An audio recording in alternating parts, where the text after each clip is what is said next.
What is up? It's your boy Real_Joshua, and today we are going to be talking about one of my favorite things in the One Piece card game, and that is Jank. One thing that I've noticed while creating my infamous Every Leader 3 decks series is that there's not much of an inventory on cards that are not, let's say, conventionally good in this game, okay? You have all these cards from previous sets. So you got like Sabo, you have like Brook from EBO1, there's like Kozuki Hiyori, the 2K. Like there's all these cards out there that are just like clearly self-evidently good, Moria. But there are also cards out there that I've discovered that I've just never seen before in my life, and that I'm like, if I wanted to build a certain kind of deck, it would be good to know that this card exists, but they kind of slip through the cracks because they don't have a place in any meta deck, and we just forget that they exist. So I noticed that like when people talk about OP08, they act as if there's like freaking 7 cards in this set, and that is just not the case, guys. So I've taken a look at this set and I've gathered some of the cards that I find to be most interesting when it comes to creating Jank decks. I want to set a couple of ground rules here. Okay, first off, these cards are, some of them are actually good cards. And there's one that you will see and you're like, how is this a Jank card? What I am rating these cards on is their ability to be included in Jank decks, okay?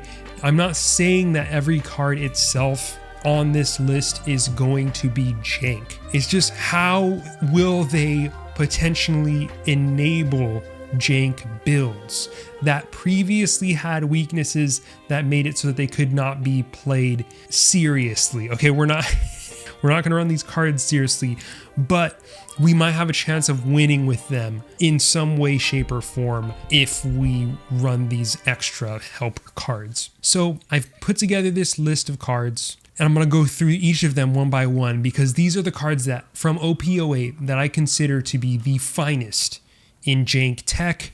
And if you are building Jank decks, you might want to look back on some of these and go, there's potential here. So here we go. First, we have Carrot, and I don't think Carrot is a Jank leader per se. I think that the Minx package itself is mostly Jank. And a lot of the cards in the Jank package kind of taken on their own are kind of mid, but they're cards where it's like, okay, if I'm building a Minx deck, they're going to benefit each other. And I want it to be with Carrot because there's a lot of the cards that say like, if your leader is a Mink, then do this. So yeah, those cards will synergize well with each other. And that's why I put Carrot here, because a lot of them will mostly synergize with her. But do I want to run Minx outside of a Carrot deck? Probably not. So there's Carrot.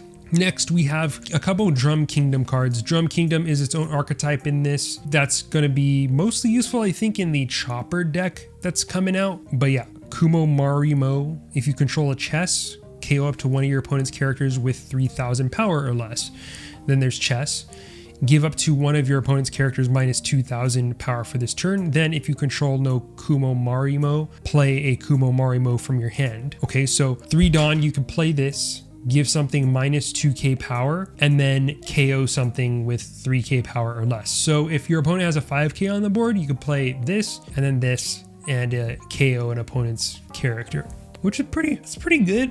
It's pretty good. I feel like there's potential there. If you're trying to swarm, you get 2 cards out of your hand and go in there. And then we have Chess Marimo, which is a combination of Chess and Kuro Marimo. Kuro Marimo. If you have a Kuro Marimo and a Chess in your trash, this character gains plus 2k power. So 5 cost, 8k. Maybe there's something there. I don't know.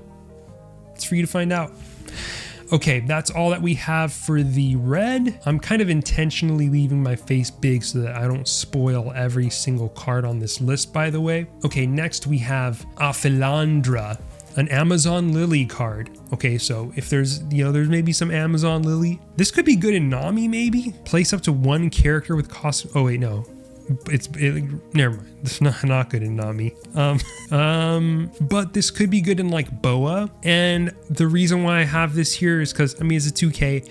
I kind of like this in like a Boa. It's more of a reminder to myself because I really like Boa, and I'm like, this could be a good Boa Amazon Lily build, because let's not forget Boa is Amazon Lily. She is Kuja Pirate. And we run the Warlords because she also happens to be a Warlord, but there's potential here. You know, as a 2K, bounce back to your hand, put a 1-drop at the bottom of the deck. Pretty good, pretty interesting. Next we have Thatch. I dig this one, okay? 4 cost, 5K. Pretty okay stat line. It's a little bit under vanilla, but if this character were to be KO'd or removed from play, wait, what? I read this wrong. I mean, actually this isn't bad. It's not bad. It's just draw a card when this thing gets KO'd by an effect. Pretty good. Replaces itself. Whitebeard pirate type. Could be good in like Marco or something, you know, punish. I mean, there's a lot of removal. The fact that this could redraw afterwards, pretty good. But I mean, maybe I'm just turning around on this card, because if you think of like Kuzan, that card, when you play it, it draws a card. This card, if it dies in battle, it doesn't get this effect. Anyway, let's move on. Thatch is, maybe that's something. Maybe there's something here. Next, we got Shakuyaku. Your turn once per turn. I'm messing with Shakuyaku, dude. When a character leaves play from one of your effects, if your opponent has 5 or more cards in hand, they place 1 card from their hand on the bottom of their deck, then rest this character. We should note, the resting this character is not a condition, I believe. Someone confirmed that for me, but I'm pretty sure you don't have to do this. So if you've already attacked with her, you can still use this and it'll still go off.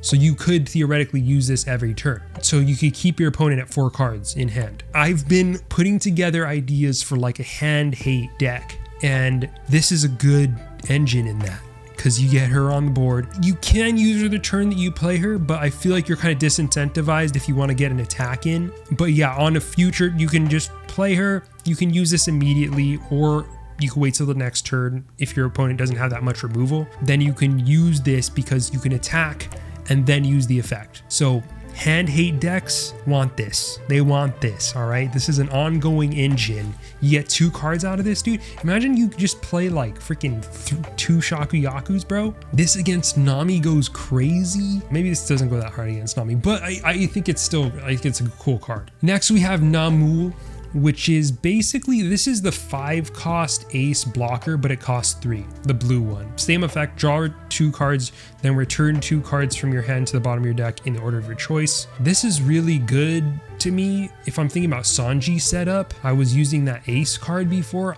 Now you don't have to do that. I think Sanji it's a very jank kind of cornerstone, and I think this is a really good enabler for that. So people who want to play with Sanji more, which I think should be more, I think Sanji's underrated, bro. I think Sanji's underrated, and this is a good enabler. Because my problem was, okay, you got Sanji on 9 Dawn. Before that, you have 7 Dawn. If you're playing that 5 cost ace, that's freaking 5 costs, and then you have 2 Dawn left. What are you gonna do for 2 Dawn? Swing 7, sure, but how good is that? Not that good. Now you could play 3 plus 4 is 7 going into your 9 Dawn turn, and 4 is a way better number to work with than 2. So as far as curve is concerned, I would love to play a Namul into like a Jinbei Weevil or something like that. For jank builds, this could go hard. Next, we have Charlotte Katakuri, 2-drop, 3K. Activate main, you may trash this character if your leader has the Big Mom Pirates type. Play up to 1 Charlotte Katakuri from your hand that has a cost of 3 or greater and a cost less than or equal to the number of Dawn your opponent has.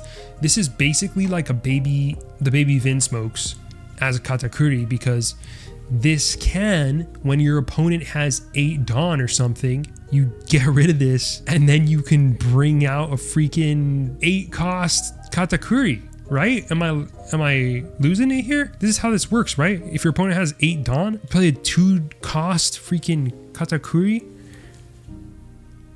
from your hand. The hard part is that it has to be from your hand, but if you're running a lot of Katakuris, there's also the 6-drop Katakuri, so it's pretty good, dude. There's potential here for some jank. Next we have, oh, dude, this one right here is gold, guys. We got to talk about this combo because I never saw this. I didn't know this was a thing.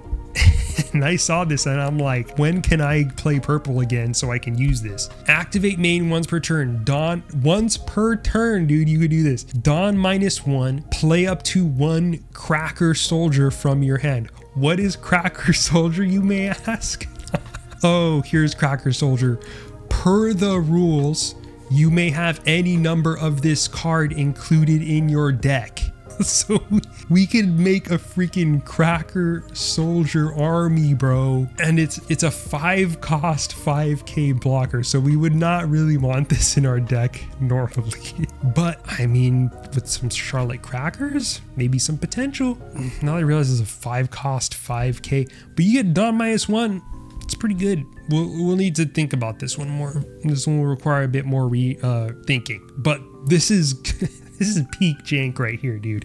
Purple is really the king of jank this set, because next you have Charlotte Perospero on KO, set up to 1 Dawn from your Dawn deck as rested. I guess bring out a Dawn from your Dawn deck as rested. 3-cost 5k, that's the same stat line as the yellow homie, who's a mainstay of Big Mom Pirates decks. And then you got Dawn -1, play this card. Pretty freaking good. And then when it dies, you re-ramp that. So you're not really giving up too, I mean, in the early game, you're giving up a bit, but you get it back. You get it back once this thing dies. It's good also with like self-KO effects. It's good against black. Just an all-around pretty nice card to have. And I like on KO effects in jank decks because they have a lot of applications. You know, they kind of, any card that has this is like a really good aggro tool, because your opponent won't want to remove it and you just like get to keep swinging with it, and that's really good. Any card that has on KO that gives you like some significant advantage when the opponent kills it and the opponent doesn't want to kill it, it's very good for aggression because you get to attack with that thing multiple times, and that's very good in this game. Okay, next we have the Tamago Niwatori Hiyoko package, which I ran this in Crocodile and it was euphoric. Okay, this card I legitimately believe it's cracked in Crocodile, because on KO, Dawn -1, play something with Vicomte Hiyoko with a cost of 5 or less from your hand. So it brings out this one. Dawn -1, play up to 1 Count Niwatori with a cost of 6 or less from your deck. Then shuffle your deck. And this is Count Niwatori. On KO, play up to 1 Baron Tamago with the cost of 4 or less from your deck. Then shuffle your deck.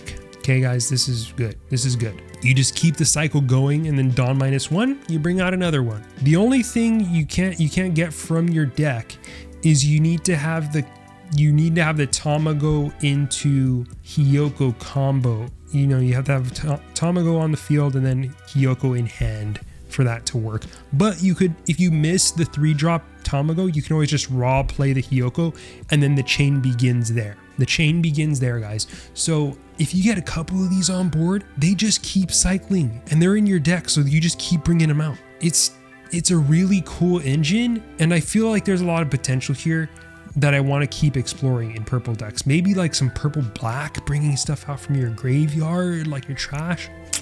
Could be solid, dude. But I'm really glad we use this in Croc, because I see that's PY Crocodile is a really, really good home for this trio. But I would love to see more people experiment with it, because it's a really fun combo and you should try it. I leave you with. Next we have Black Maria, which obviously not a jank card in any way, shape, or form, okay? But this card will enable jank play far into the future. This is a legacy jank card, because any card that's given like Dawn -4, Dawn -5, it's bad because you have to Dawn -6. Oh, well, guess what? You don't have to worry about it anymore because you have Black Maria, and she just makes up for it. She's way too strong. There's no Dawn minus effect anymore. You don't have to worry about it because Black Maria, you just activate the effect and it doesn't matter. So you look at something like Burndy World, Dawn -8. This character gains 79200 power during this turn. Oh wow, this card is terrible, because when would you ever want to Dawn -8 for this one effect? Black Maria, problems are solved. We need a Burndy World deck. This against Black Yellow Luffy, dude, with Diablo Jamba. Freaking Perfume Femur on this guy, you're good. Okay, next we have Kaido and Lin Lin. Can anybody tell me how this fucking card works? As in how anybody is supposed to make this card be a functioning member of a deck that pulls its own weight? Because I don't see it, dude. I feel like in what context is this card ever good? Anyway, I think it's a cool card and I want to make it work somehow, but I don't see it. I'm not seeing it, guys. Maybe if you have Black Maria in hand, the following turn you could play Black Maria and do something. I don't know, dude. I would love to see this work in some way, shape, or form. And I'm glad they print cards like this that are like bad, but the effect is crazy. You know, when is this ever good? Yeah, people are saying like you have to do it when the opponent is at 1 life and then kill them. And it's like, then what's the point of gaining a life for yourself? That's like that you're paying 10 Dawn for that effect, and the extra life doesn't matter because you need to be able to kill them that turn anyway. Like, what? Maybe like RP Luffy could be like the only way. Yeah, I don't know. I can't think of another use case. Hamlet, 3 cost 4K. On play up to 1 character card with the smile type and a cost of 2 or less from your trash. I bet y'all didn't know this one was in this set. Look at that. Cost of 2 or less is debilitating, I will say. But we got Smile in... We could bring out Sheep's Head, ass. Gin Rummy, ass. Black Gin Rummy. If your opponent has a character with cost of 0, draw 2 cards, trash 2 from your hand. There's some use cases there, you know? You could play Ice Age into Hamlet into Gin Rummy. That's a thing you could do, theoretically. Give all your opponent's characters -1 cost, Dawn X1 your turn. In a combo black and purple, like king, you could play a Dobon, 2 cost 4K. You could bring out a Bao Huang, choose 2 opponent. This card sucks, I don't play Bao Huang. Speed. I don't know, dude. It's things you could do if you were creating a Smile deck. Next, page 1. On play up to 1 cost 4 or lower ulti from your trash. I feel like this is good. This is good, no? From your trash is crazy. Oh my god, dude. So blue-black, you could play this ulti, which look at the top 3 cards of your deck and add 1 to your hand, then place the rest in any order on the top or bottom of your deck. It's like basically draw 3 in a way. You could play this ulti, Dawn -1, play 1, page 1 with the cost 4 or less from your hand. Okay. There's this 4 cost 6K ulti from black, 4 cost 6K yellow ulti. There's a 3 cost return up to 1 2 cost or lower character to its owner's hand or bottom of deck. You could do like a black blue. These are all possible. It's pretty good, dude. Value wise, 5 cost. This plus this ulti, that's a good combo right there. Jank as hell, but it's a thing. Snake, not a bad card, not a janky card strictly, but it's a good trigger. So if it's kind of like having another Beji in your deck, except it's only restricted to 6 cost or less characters and does not work on Luffy. So I feel like it's a good like rounder out of jank decks. With yellow, you could kind of just toss this in and it's pretty good. This, we won't give our friends up to our enemies. You may rest 2 characters. Until the end of your opponent's next turn, all your characters cannot be KO'd by your opponent's effects. So the combo here is you could protect the president style, play out a Zoro. What are we always afraid of when we play a Zoro? Is it's going to get killed, right? But if you got 2 characters on the board, you could play the Zoro, play this, rest 2 of your characters, and then the Zoro can't be killed, which is pretty good. Because I mean, I feel like the only, like, if Zoro always gets to attack, that's crazy. In a world where you can ensure that your Zoro is gonna get his attacks in, that's insane. The amount of value, unbeatable, but you can't ensure his survival typically. This card, you kind of can. You can help that. And for that, I think it's good for jank. And I think it's actually just good. Going to be good for a lot of other jank decks where we're trying to like help something survive. If you're using any sort of deck where you want to protect your characters from KO effects, it could be good. Next, we have People's Dreams Don't Ever End. Counter 1 cost event, trash one card from the top of your deck. If that card has a cost of 6 or greater, up to one of your leader or character cards gains plus 5k power during this battle. I think I was like thinking of, whoa, what if we had a deck where you just ran a really high curve and most of your cards like had high costs, and in the early game you play kind of like a Nami, except instead of like being the goal to mill yourself out, the goal is like just survive till the end of the game, and this will like give you another turn. Could be a thing. Burn Blade, 5 cost. You may add 1 card from the top or bottom of your life cards to your hand. KO up to one of your opponent's characters will cost 7 or less. This card goes hard in BY Ace, dude. Something like BY Ace, maybe even like Sabo or something, the 3 brothers. This kind of card does really well in that. I guess not Luffy, because you can't add a face-up life card to your hand without it. I mean, Shigon's just better in Black Yellow Luffy, but in BY Ace or something like that, this is really good, because you just search your top 5, you get to draw a nice little 5 cost card into your hand and kill something. It's nice. Then we have Drum Kingdom. Your Drum Kingdom type characters have power plus 1000. Pretty good support for Drum Kingdom. I didn't use this in my last video, which was funny because I only had 3 characters that had 5k power or more in that deck, and it would have really benefited from this. So I think my inclusion of this on here was out of regret that I didn't put this on there. Although I had a lot of animals, it wasn't strictly a Drum Kingdom deck, it was an animals deck, but this could be good in Drum Kingdom, so you might want to consider that. But anyway, this has been my Jank review of OP08. These are the cards that if you're building Jank decks, remember that these things exist, okay? And obviously all the good cards, a lot of them will enable Jank decks, but when you include too many of those, as I've discovered, you kind of lose the right to call it a Jank deck. When you're running too much core, you kind of end up looking at your deck and you're just like, I have 2 different cards that suck. So I'm running a good deck with 2 bad cards in it, and that's where I'm at. But use a couple of these little MSG flavor enhancers in your deck, like Black Maria. You get something beautiful. You're able to enable something terrible and make it okay. And that's what we're here for, guys.